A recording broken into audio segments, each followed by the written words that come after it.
네, 반갑습니다. 구성사부 모임을 시작하도록 하겠습니다. 오늘의 암송 말씀은 마가복음 9장 24절 말씀인데요.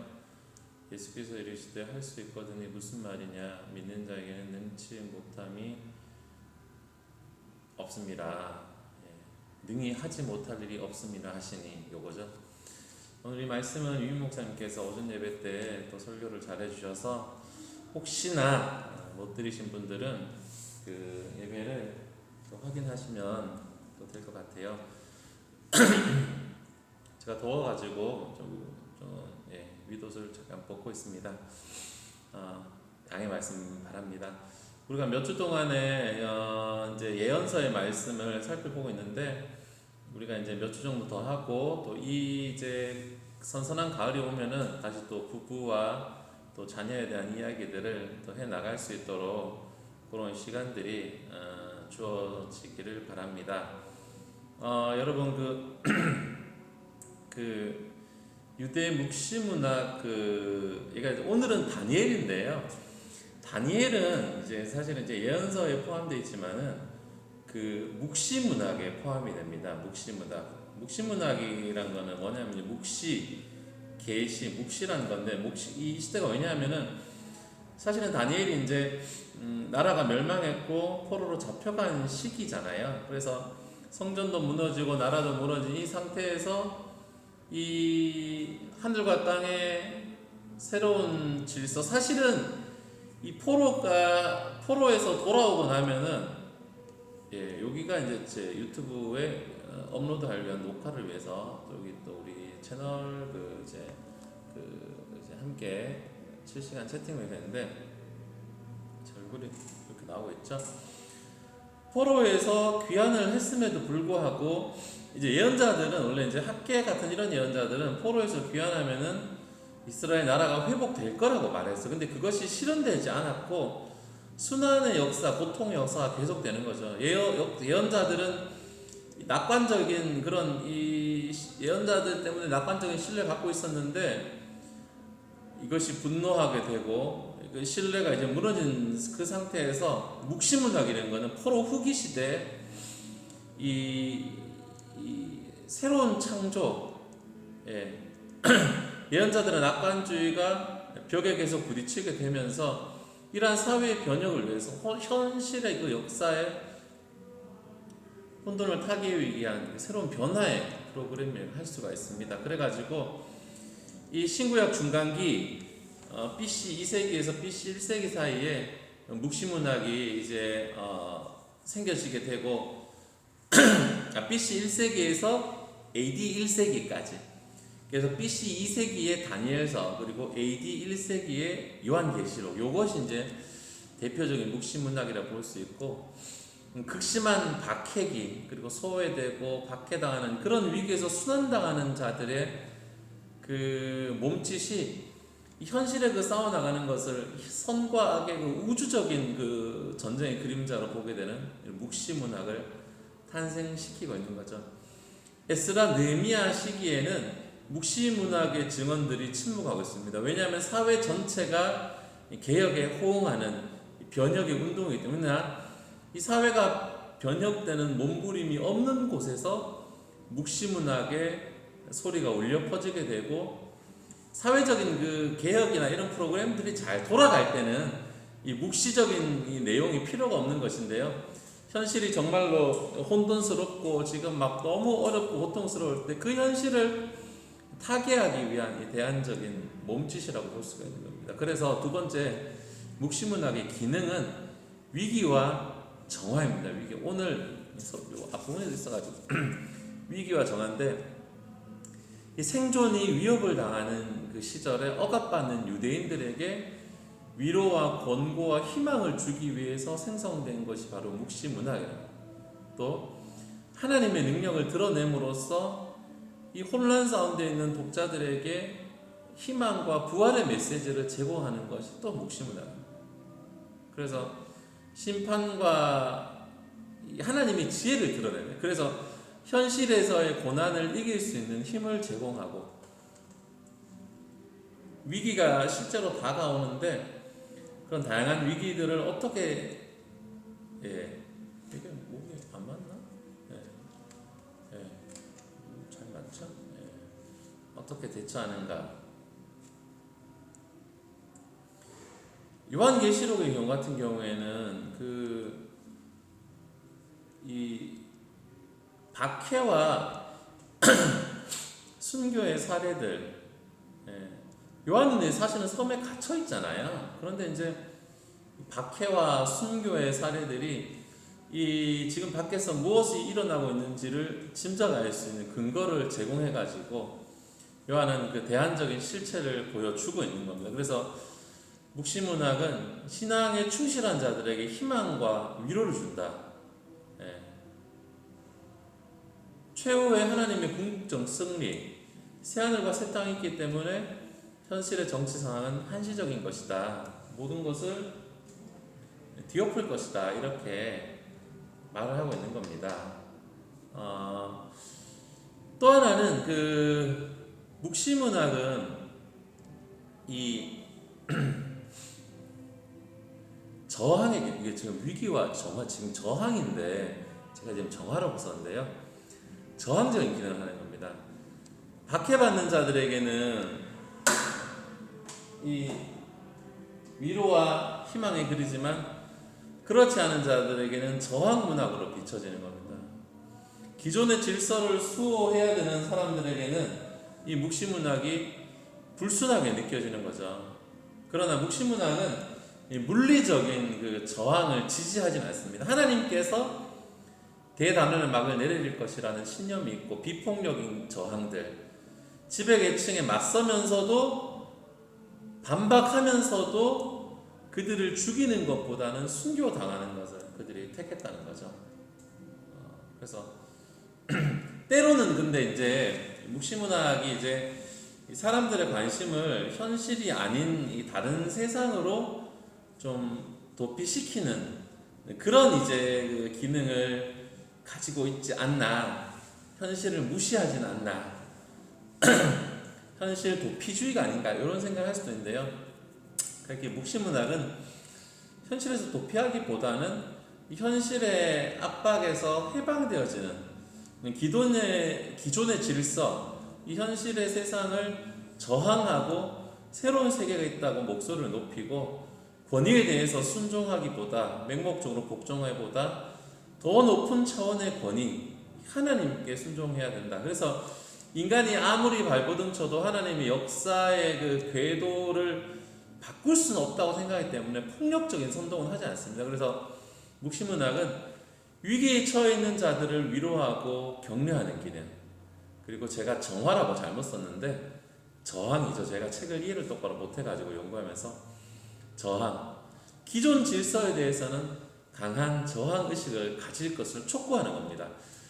위로와 희망만 강조하면은 그냥 미래에만 매달리게 되는 함정에 빠지게 되고, 저항만 강조하게 되면은 정말로 역동적이고 초월적인 그 힘이 상실이 되는 겁니다. 그래서 묵시문학자들이 꿈꾸는 새로운 세계는 인간의 손과 발로 이루어지는 차원이 아니라는 겁니다. 이 성경의 묵시, 그 다니엘서의 뒷부분에 우리가 보면은 다니엘 이야기에 보면은 그 사자굴에 빠진 이야기까지는 잘 아는데 그 뒷부분 내용은 잘 모르는 거예요. 어려워요. 묵시라는 장르가 익숙하지가 않고, 묵시라는 이 장르는 유대 문학 중에 한 장르를 얘기하는 건데 미래의 일을 말할 수도 있지만 이건 당시에 한 장르 방식이죠. 이 묵시라는 게 아포칼립스라는 단어가 뭐 이제 영어에도 있지만 덮개를 벗기고 드러내고 폭로하고 이런 걸 이야기하는 겁니다.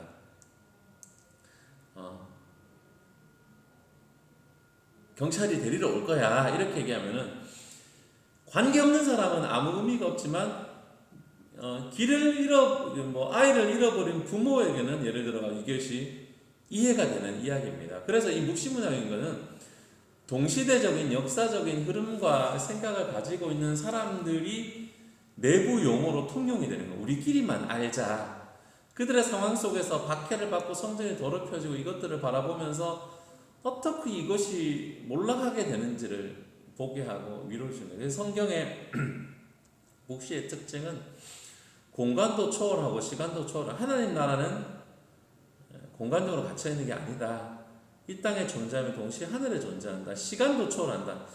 하나님 나라는 이미 이 땅에서 경험되어지고 있다라는 게 성경의 묵시라는 겁니다. 그래서 이 주님이 오실 것을 바라보고 현재에 있는 어둠의 현실을 바라보고 그런 다음에 현재의 삶을 미래를 바라보는 그 관점에서 적극적으로 살아낸다는 거예요. 현실하고 적극적인 관련이 있다는 겁니다. 그러면서 궁극적인 승리를 확인하게 되는 겁니다. 그죠? 그래서 묵시라는 거는 이해하기 어렵게 쓰는 겁니다. 짐승의 숫자가 666이다. 관련 없는 사람은 이걸 모르는 거예요. 무슨 말인지. 이 짐승이 뭔지 관련 없는 사람은 읽어도 모르는 겁니다. 그죠? 그렇게 되는 거죠. 구약의 묵시가 이제 다니엘서인데, 묵시하면 우리가 떠오르는 게 요한계시록인데, 구약에도 묵시의 그 문학의 책이 있습니다. 그것이 뭐 대표적인 것들이 다니엘이고, 또 에스겔과 또 스가랴에도 그런 거 있고, 이사야도 등장하는데, 다니엘 하면 우리가 이제 아주 익숙한 책이죠. 구약의 묵시록 다니엘서, 다니엘의 새 친구. 이름은 알고 계시나요?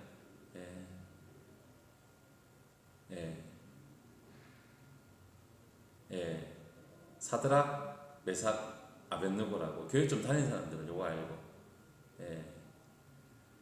하냐냐, 미사엘, 아사랴. 요게 본명이죠. 다니엘의 세 친구는. 하냐냐, 미사엘, 아사랴. 요게 세 친구의 본명이고, 다니엘의 본명이고, 다니엘이 본명을 그 사람들이 벨드사살이라고 바꾸고, 친구들을 사드락, 메삭, 아벳느고, 이제 그들의 신들의 이름을 따서 바꾼 이름이죠. 어쨌든 간에 다니엘의 신앙의 영웅입니다. 그 BC 6세기에 유다가 멸망하면서 바벨론은 똑똑한 자들을 데리고 와서 바벨론식 교육을 시켜요. 그 다음에 우리가 잘 알죠. 다니엘과 세 친구의 믿음.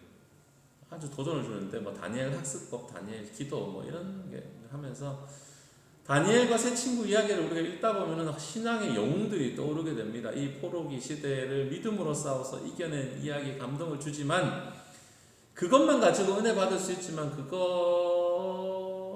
다니엘 잘 알기 위해서 역사적인 배경을 조금 알아야 된다는 겁니다. 다니엘은 1장에서 6장까지 앞부분 이야기책, 7장에서 12장까지는 환상, 묵시의 형태를 갖고 있습니다. 또 2장에서 7장까지는 아람어가 등장을 합니다. 아람어. 바벨론이 사용했던 말이죠.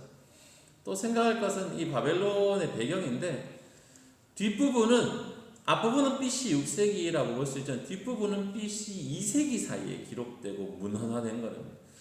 이야기들은 원래 구정되고 전승되고 그런 거죠. 그래서 이제 쉽게 읽혀지는 않는데 다니엘의 시대 BC 6세기는 느부갓네살이 유다를 멸망시키고 세상으로 흩고 포로로 흩어버리는 이유는 모든 것 위에 바벨론이 군림하기 위해서입니다. 그리고 제일 똑똑한 사람을 데리고 와서 자기들의 학문으로 가르칩니다. 어리고 유능한 사람들을 모아가지고 바벨론의 관리로.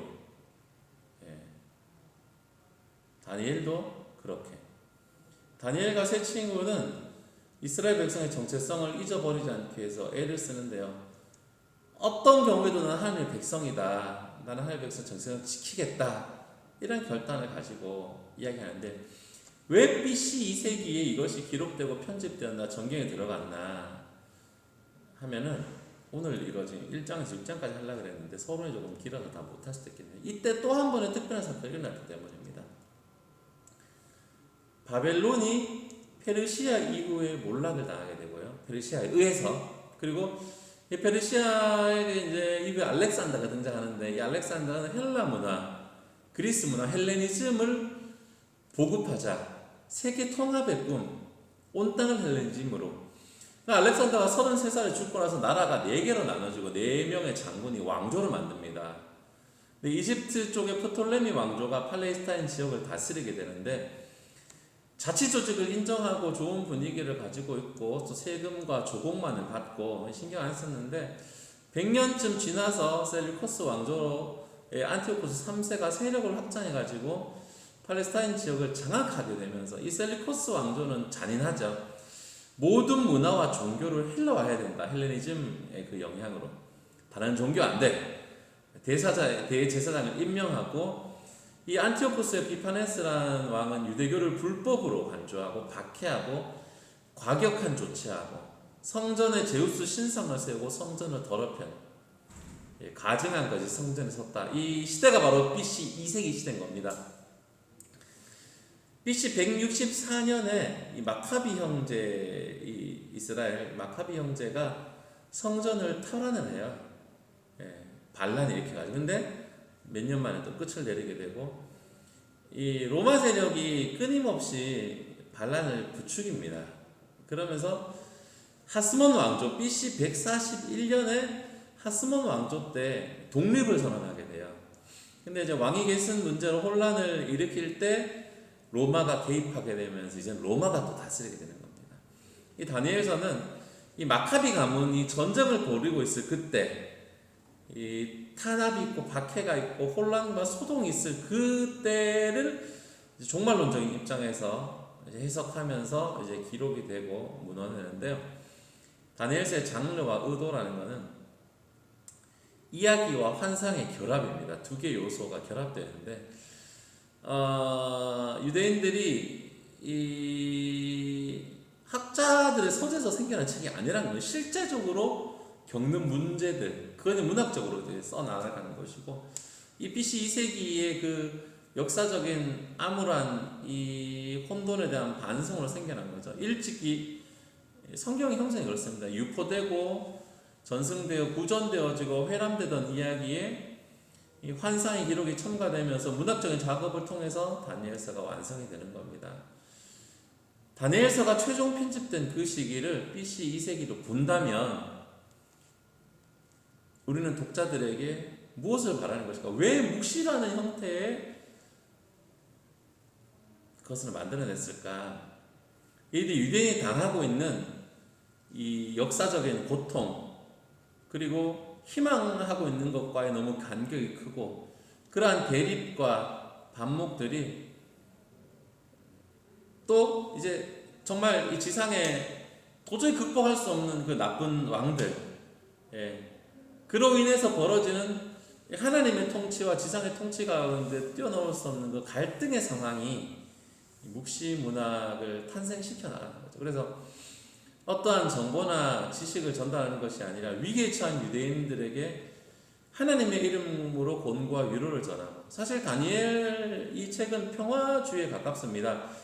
이 땅의 통치자를 거부하는 것이 아니라 그 밑에서 어떻게 하면 유대인으로서 살아갈 수 있을지에 대한 권고, 정치적인 이 종교적인 혁명을 하는 게 아니라요, 인내하면서 때를 기다리라는 그런 권고가 다니엘서에 되어 있습니다. 역사가 이제 이 그냥 보기에는 역사가 엉뚱한 관점으로 가는 것 같지만 모든 것이 하나님의 손 안에 있다는 것을 확신하고 있는 거죠. 그래서 다니엘서는 BC 2세기 중반에 팔레스타인 땅 유대인으로 하여금 지금 막 박해가 심하고 안티오코스 에피파네스 그 황제 왕이 막 괴롭게 하고 성전에 막 가증한 것을 세우고 핍박을 하고 유대교를 불법이라고 할지라도 하나님에 대한 희망을 포기하지 말라. 그런데 다니엘서가 그 문학적 형식이 무슨 비유나 격언이나 우화나 이런 건 아니지만 이 지혜로운 그 설화 같은 이런 이야기들로 유대인들이 어떻게 여기서 살아야 하는지를 교육시켜준 그러한 책으로 읽어볼 수 있다는 겁니다. 그래서 오늘은 우리가 이제 제가 좀 그런 생각을 해봤어요. 너무 이제 에스겔, 예레미야 이런 거를 막 통으로 보다 보니까 조금 이렇게 좀 숲은 볼 수 있지만 나무는 좀 못 보지 않았나. 그렇다면 오늘은 좀 특별하게 다니엘서는 1장에 무슨 내용이 있고 2장에 무슨 내용이 있고 이런 거를 조금만 더 자세히 살펴보는 시간이 다니엘서가 됐으면 좋겠다는 생각이 드는 겁니다.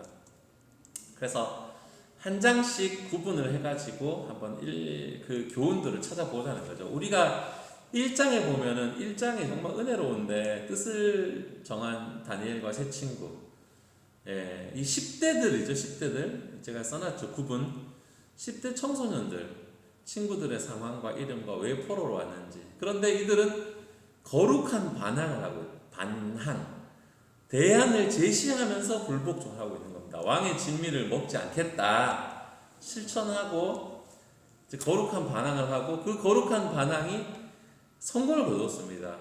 왕의 진미를 먹지 않았는데 얼굴이 좋아지고 지혜로워졌다. 이게 이제 1장의 내용이죠. 그래서 이 1장을 읽으면서 교훈점은 기독교회는 그 정체성을 어떻게 지킬 것인가. 우리는 뜻을 정해야 한다. 왕의 진미를 먹겠다는 것은 세상이 주는 모든 것을 다 받겠다는 거죠. 그 혜택을 다 받으면서 정체성을 지켜나갈 수 없다는 겁니다. 기독교인이 이 땅을 살아가면서 정체성을 지켜나가기 위해서는 분명히 뜻을 정해야 하고 구분해 나갈 것이 있다는 거죠. 똑같은 방식으로 똑같은 관점으로 살아가면서 정체성을 지켜나갈 수는 없다는 겁니다. 여기 보면은 세속을 사는 성도의 이유. 왜 성도는 하나님이 구원하면 바로 옛날에 이런 얘기도 있었잖아요. 구원하면 바로 천국 데리고 가면 좋은데 왜 이렇게 놔두냐? 왜 남겨서 세상에 살아야 되냐? 첫째는 세상을 구원하기 원하는 하나님의 의지 때문에. 둘째는 우리가 몸을 입고 이 땅에서 살아가야 하기 때문에. 셋째는 세상의 악과 악의 주동자들 일망타진하기 위해서 악이 사라지고 없애야 하는데 하나님의 백성이 필요하다는 거죠. 2장 오늘 한 3장까지 2장에는 이상과 꿈을 깨닫는 예언자이자 바벨론 국가 경영의 컨설턴트, 그러니까 느부갓네살이 꿈을 꿉니다. 4가지로 이루어진 그 신상과 산, 돌, 이 꿈을 꾸고 나서 야, 꿈을 알려주면은 해몽하겠는데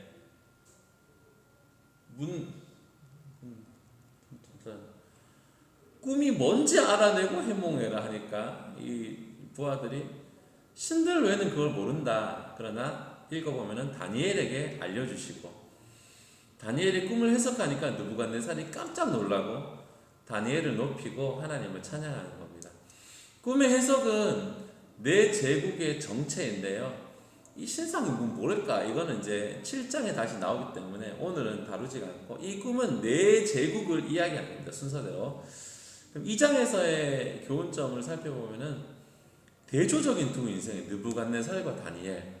누가 더 행복할까? 바벨론 왕은 꿈 때문에 두려워서 떨고 공포감을 느끼고 해몽을 위해서 안달복달하고, 근데 다니엘은 죽을 수도 있는 상황에서도 하나님의 도우심으로 은밀한 것을 깨달아서 왕에게 조언하는 그런 모습은, 모든 것을 다 가지고 있다는 느부갓네살도 두려워하는 겁니다. 신비로운 꿈을 꾸고 나서. 그러나 포로인 다니엘은 그 상황에서 담담하게 하나님의 뜻을 전하고 말하는 거죠. 하나님의 백성은 어디에 가서도 행복할 수 있고 어디에 가서도 당당할 수 있고 또 모든 것을 다 가진 자 할지라도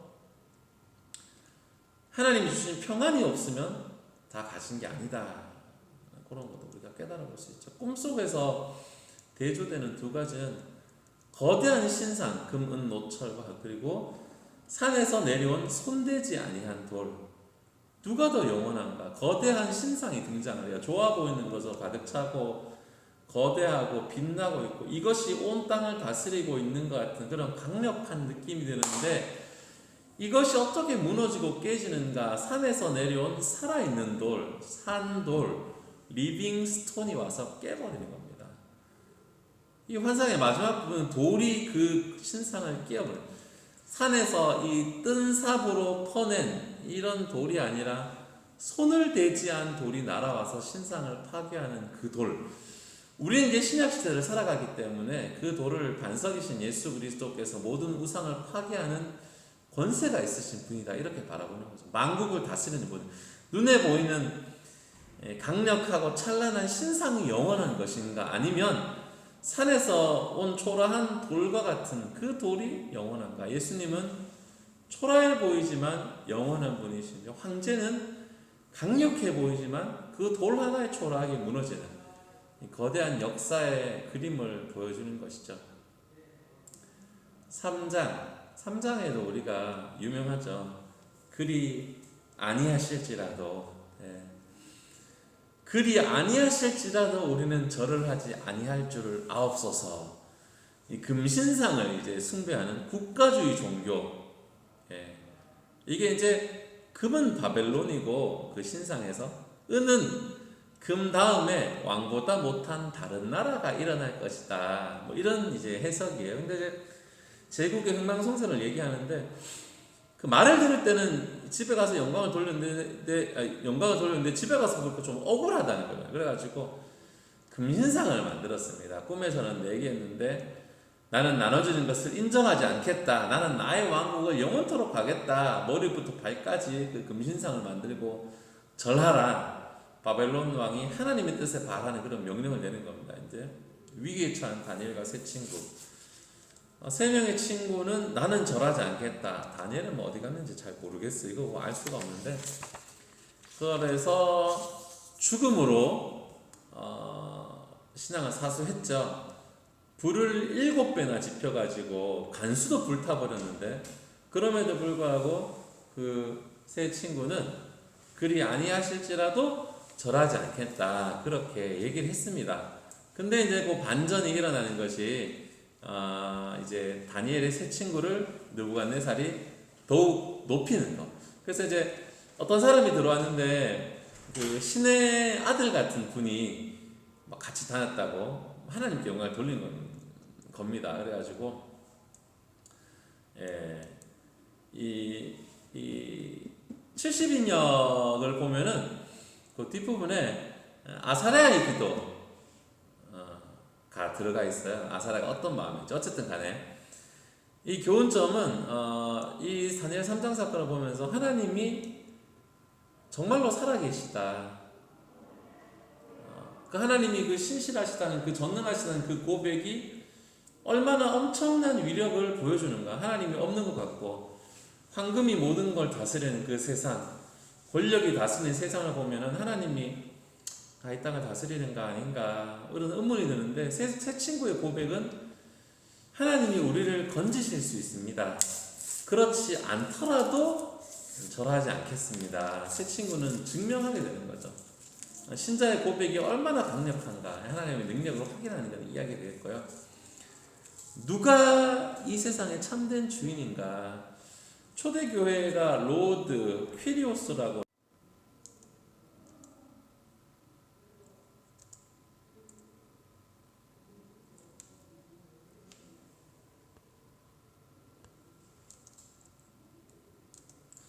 초대교회에서 이 로드라고 부를 때, 퀴리오스라고 부를 때, 이 퀴리오스는 황제에게 붙이는 말입니다. 그런데 그리스도인들은 황제에게 퀴리오스라 못하겠다. 나의 주는 그리스도시다. 세상의 주인은 한 분이시다. 이렇게 얘기하는 겁니다. 이 초대교회로부터 내려오는 일화가 있는데, 세바스테 지역에 40명의 순교자가 생겼는데요. 이 40명의 순교자는 그리스도인 로마 군인인데 고문으로 인해서 죽게 됐습니다. 그런데 이들이 40개의 면류관을 준비해 주세요라고 말했을 때, 다른 이교도 로마 변호사가 감동을 받게 되고, 박해가 그치는데 기여를 하게 되고, 그래서 그리 아니하실지라도, 우리의 삶 가운데 그리 아니하실지라도 하나님이 기뻐하시기에 그것을 행하는 우리들이 되어야 하겠습니다. 오늘 3장까지 하고 나머지 부분 다음 주에 빨리 해보도록 하겠습니다. 8월 7일부터 김지민 교수님께서 이 시간에 전체 특강으로 하시고, 또 이제 8월 14일, 15일 구성 1, 2, 3, 4부 수련회 또 많은 참석 부탁드립니다. 감사합니다.